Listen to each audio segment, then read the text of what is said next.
Hello दोस्तों, आज हम ब्रूनर की थ्योरी करने जा रहे हैं।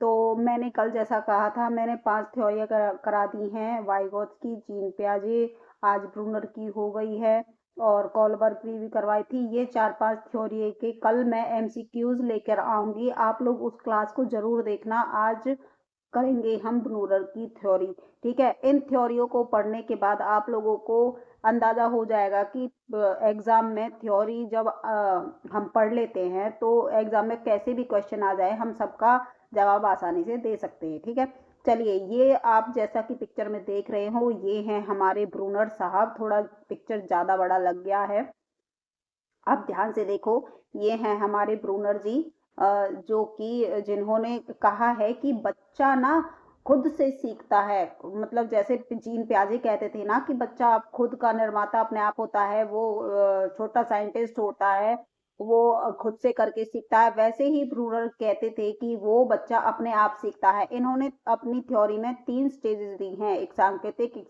सिंबॉलिक और इन तीनों थ्योरियों को हम आगे चलकर अभी पढ़ेंगे। ठीक है, तो हम चलते हैं ब्रूनर की थ्योरी के पर। तो इनकी थ्योरी का नाम है, इनकी थ्योरी का जेरोम ब्रूनर की थ्योरी ही कह देते हैं इनको, बर्नर्स थ्योरी, जेरोम ब्रूनर या बर्नर्स थ्योरी। ठीक है, तो जेरोम ब्रूनर जो हैं वो इस थ्योरी को आमतौर पर संज्ञानात्मक विकास की थ्योरी और खोज आधारित अधिगम, डिस्कवरी लर्निंग के नाम से जाना जाता है। यह थ्योरी टीचिंग लर्निंग के लिए बहुत महत्वपूर्ण है, खासकर प्रतियोगी परीक्षाओं में। ठीक है, जेरोम ब्रूनर की थ्योरी का नाम क्या है? Burners theory. क्या है? Burners theory. इनका मुख्य कहना क्या है, ये क्या सोचते हैं बच्चे के बारे में? बच्चा खुद सीखने की क्षमता रखता है। शिक्षक का काम जानकारी देना है, यानी इन्होंने शिक्षक को फैसिलिटेटर बुलाया है। देखो, बच्चा खुद सीखने की क्षमता रखता है, शिक्षक का काम जानकारी देना नहीं बल्कि बच्चे को खोजने में मदद करना होता है। यानी सीखना एक्टिव प्रोसेस है, न कि रटा रटाया कराना। ठीक है, तो जेरोम ब्रोनर कहते हैं कि बच्चे को रटा कर नहीं पढ़ाना चाहिए, उसे खुद से करने के लिए कुछ काम दे देना चाहिए। जहां उसको लगे कि उसको थोड़ी सी मदद की जरूरत है, वहां टीचर उसको हेल्प कर सकता है, हल्का सा हिंट दे सकता है, लेकिन उसको रट्टा रटाया याद करने के लिए नहीं कह सकता कि ये लो भाई, ये कविता है, इसको आप जो की त्यों रट कर हमें सुना दीजिए। ऐसे रटा रटाया नहीं करा सकते बच्चों को। जैसे हमने कोई पोएम कराई या कोई चैप्टर हमने बच्चों बच्चों को पढ़ाया, कहानी कोई बच्चे को पढ़ाई, तो उसमें से हम बच्चे को समझा समझा के, समझ समझ के बच्चे को बच्चा पढ़ता है और खुद से उसको कहते हैं कि अब इसमें से कोई ऐसे क्वेश्चंस बनाओ जिनसे जिनसे मन में क्यूरियस पैदा हो, कि बच्चा खुद से उनके जवाब उनमें से निकाल सके, है ना। जैसे कि आजकल होता है, बच्चे को रीडिंग कराई जाती है और बच्चे से खुद उसमें से क्वेश्चन बनाने के लिए और उसके आंसर छांटने के लिए कहा जाता है ना। खुद से नोट्स बनाता है बच्चा। तो ब्रूनर ने भी यही कहा था, बच्चे को खुद से करने के लिए बोलना चाहिए, ना कि रटा रटाया ज्ञान उसको देना चाहिए।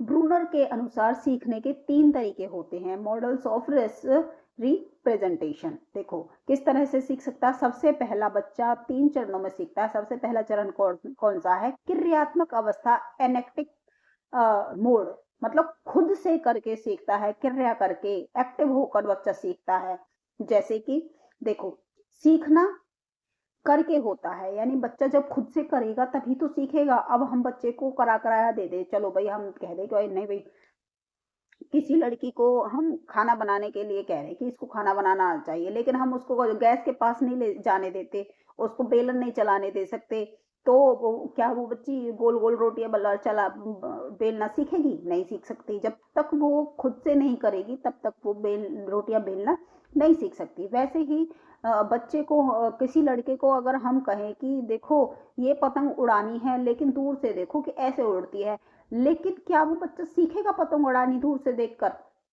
नहीं सीख सकता। जब तक वो बच्चा खुद से वो धागे को पकड़ के उड़ाना नहीं सीखेगा, खुद से नहीं उड़ाएगा पतंग को, तब तक वो पतंग उड़ाना नहीं सीखेगा। तो ये आती है स्टेज जन्म से लेके 6 वर्ष तक लगभग ये ऐसे करना होता है। ठीक है, इसका उदाहरण देखो दे रखा है। बच्चा गिनती सीखने के लिए कंचे या गिनती की छड़ियां इस्तेमाल कर सकता है। जैसे बच्चा, अगर हम बच्चे को कहें कि भाई रट्टा ओरल सिखाते हैं ना, रट्टा मरवाते हैं 1 2 3 4 5 6 7 8, है ना, ऐसे जल्दी नहीं सीखेगा, सीख तो जाएगा लेकिन रट्टा मारेगा वो। लेकिन बच्चा खुद से कैसे करेगा, जैसे खेल खेल में हम बच्चे को कैसे सिखा दे, कंचे खेलते हैं बच्चे, कंचे से कंचे को हम ये कहेंगे गिनो कितने हैं, तो वो करेगा 1 2 3 4 5 कंचे, है ना। तो ऐसे वो गिनती सीखेगा, उसे रट्टा भी नहीं मारा जाएगा और वो उसको लाइफ टाइम तक याद भी रहेगा। ठीक है, चलिए, ये तो हो गया संकेत वो क्रियात्मक। ठीक है, अब आ जाते हैं प्रतीकात्मक चित्रात्मक अवस्था, जो आइकॉनिक मोड, जो चित्रों के से हम बच्चे को समझा सकते हैं। हमारे क्वेश्चन उसमें एग्जाम में ऐसे भी आते हैं कि हम बच्चों को किस तरह से अच्छे से सिखा सकते हैं, चित्रों के माध्यम से रटाकर, या और भी दो चार वो दे दे, दो ऑप्शन दे देगा, तो उसमें से चित्रों का के माध्यम से सिखाना सबसे मोस्ट इम्पोर्टेंट रहेगा। ठीक है, चलिए, तो इसमें क्या कहते हैं ब्रूनर जी, कहते हैं कि सीखना चित्रों और आकृतियों के माध्यम से होता है। तो अगर बच्चे को चित्र दिखाएंगे तो उससे बच्चा अच्छे से कनेक्ट कर पाएगा किसी चीज का। अगर हमने बच्चे को पतंग का चित्र दिखाया तो वो बताएगा हाँ भाई ये पतंग है, इसको मैंने उड़ाया हुआ है। हम किसी और चीज की आकृति उसको दिखाएंगे, हम घर का चित्र बनाएंगे तो वो बच्चा कहेगा, कनेक्ट करेगा कि हाँ भाई ये घर, ऐसा घर तो हमारा भी है। तो इस तरह से बच्चा इस चीज को कनेक्ट करेगा। उम्र आती है कितनी, इसमें कौन सी स्टेज होती है, ये 6 से 10 वर्ष तक बच्चे को चित्रों के माध्यम से सिखाया जाता है। कितने वर्ष तक, 6 से 10 वर्ष तक की एज तक बच्चे को चित्रों के माध्यम से हम सिखा सकते हैं। जैसे जोड़ घटाव को चित्रों, चार्ट या डायग्राम से समझाना। जब हम बच्चे को जोड़ या घटा सिखाते हैं तो चित्र आते हैं ना, चित्रों के माध्यम से सिखाते हैं। उसमें किसी चीज का चित्र बना होता है तो उससे कहते हैं कि बनो, देखो कितने चीजें हैं ये, 1 2 3, जलेबी का चित्र आ जाएगा, देखो कितने जलेबियां हैं, है ना। इतनी जलेबियां घट गई, इसमें से इतनी जलेबियां खा ली, तो बताओ कितनी जलेबियां रह गई। तो इस तरह से बच्चे को जोड़ घटाव के को सिखाया जाता है चित्रों के, चार्ट या डायग्राम के माध्यम से। ठीक है, अब आ जाती है अगली स्टेज, थर्ड स्टेज जो होती है वो होती है सांकेतिक अवस्था। संकेत से, सिंबॉलिक मोड जो होता है, संकेतों में जो बच्चे को सिखाया जाता है, साइन से सिखाया जाता है, किसी चीज को चिन्ह वगैरह से सिखाया जाता है। जैसे सीखना भाषा, चिन्ह, सूत्र और शब्दों से होता है। जैसे उसमें सूत्र होते हैं ना, मैथ में, गणित में सूत्र होते हैं, ये कब सिखाए जाते हैं, बच्चे को 10 वर्ष के बाद सिखाए जाते हैं। कितने वर्ष के बाद सिखाए जाते हैं, 10 वर्ष के बाद सिखाए जाते हैं। गणित के सूत्र, शब्दों में परिभाषा, अलजेब्रिक चिन्ह, इन सबको हम, जैसे गणित में होता है, गणित में सूत्र होते हैं, सूत्रों के हिसाब से जैसे हम जो गणित के सम को सूत्र के हिसाब से, सूत्र के अनुसार पुट करते जाते हैं और वो सम हमारा हल होता चला जाता है। वैसे ही शब्दों में परिभाषा जो होती है, जैसे हम व्याकरण सीखते हैं, व्याकरण की जो परिभाषाएं होती है उस हिसाब से हम करते चले जाते हैं, तो हमें वो परिभाषा लर्न हो जाती है। अलजेब्रिक चिन्ह, जो अलजेब्रा के चिन्ह होते हैं गणित में, जैसे मतलब गणित की जो भाषा होती है, अलजेब्रिक चिन्ह होते हैं, गणित के सूत्र होते हैं, उन सब चीजों से वो गणित को पढ़ना आसान हो जाता है। इसी तरह उन्होंने, ब्रूनर ने बताया कि सिंबॉलिक चिन्हों से भी बच्चा आसानी से, सांकेतिक भाषा से भी आसानी से बच्चा सीख सकता है। उन्होंने बताया स्पाइरल कैरिकुलम, उन्होंने स्पाइरल कैरिकुलम के बारे में बताया कि पाठ्यक्रम स्पाइरल होना चाहिए, कि एक ऐसा नहीं होना चाहिए कि बीच में से कभी कुछ पढ़ लिया कभी कुछ पढ़ लिया। पाठ्यक्रम स्पाइरल होता है, एक से एक के बाद दो, दो के बाद तीन, तीन के बाद चार, ऐसे आना चाहिए पाठ्यक्रम, ऐसा होना चाहिए। ठीक है, देखो पाठ्यक्रम कैसा होना चाहिए, स्पाइरल होना चाहिए, क्या ना, सर्पिलाकार का होना चाहिए। जैसे ब्रूनर बहुत प्रसिद्ध सिद्धांत है, कोई भी विषय किसी भी उम्र में पढ़ाया जा सकता है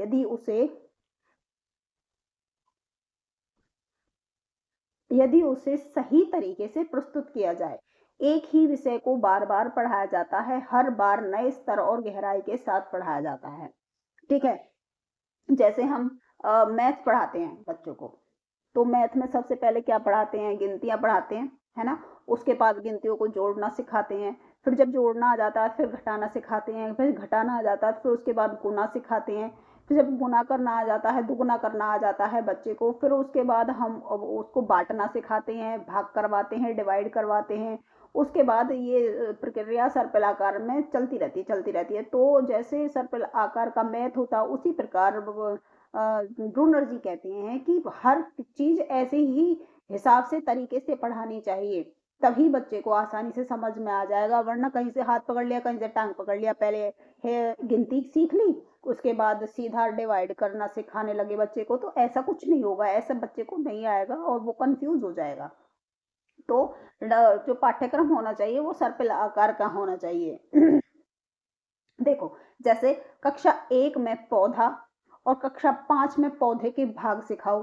देखो, जैसे कक्षा 1 में हमने गिनतियां सिखाई, घटा जमा सिखा दिए, उसके बाद कक्षा 2 में गुना भाग सिखा दिया, है ना। ऐसे याद आते हैं, थोड़ा थोड़ा थोड़ा थोड़ा। जैसे कक्षा 1 में हमने पौधा बताया कि ये इस चीज का पौधा है, इस पौधे का नाम क्या है, ये है, ठीक है। फिर कक्षा 5 तक आते आते हम बच्चे को पौधों के भाग भी बताएंगे। पहले हमने बता दिया कि ये पौधा है, इस ये पौधे का नाम है, लेकिन कक्षा 5 तक आते आते बच्चे को पौधों के भागों के बारे में भी सिखाएंगे कि भाई ये पौधे के भाग होते हैं।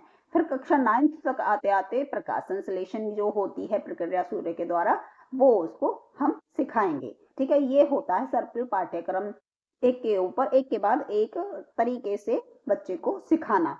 डिस्कवरी लर्निंग, खोज आधारित अधिगम हमें बच्चे को समझाना चाहिए, सिखाना चाहिए। बच्चे को खुद से करके सीखने की लिए प्रेरित करना चाहिए, वो खुद से खोज करे, खुद से चीजों को देखे।